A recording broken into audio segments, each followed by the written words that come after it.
Number 106، نیک لوگ دنیا سے ایک ایک کر کے اٹھا دیے جائیں گے، نیک لوگ دنیا سے ایک ایک کر کے اٹھا لیے جائیں گے۔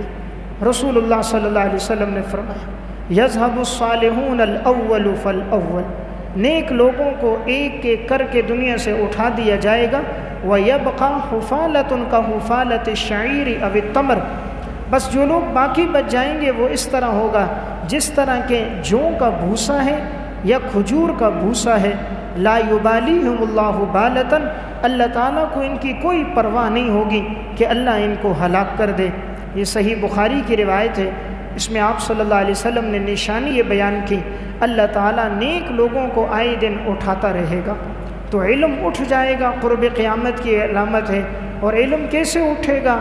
علماء دنیا سے جاتے جائیں گے، رفتہ رفتہ علماء کا انتقال ہوگا، جب وہ دنیا سے جائیں گے تو ان کا علم بھی ان کے ساتھ چلا جائے گا۔ آپ دیکھیں یہ چند مہینوں کے اندر کتنے بڑے بڑے جید علماء دنیا سے چلے گئے، اپنے وقت کے شیخ الحدیث، اپنے وقت کے محقق العصر، اپنے دور کے محقق مفتی عالم جید، آج وہ دنیا سے رفتہ رفتہ جا رہے ہیں۔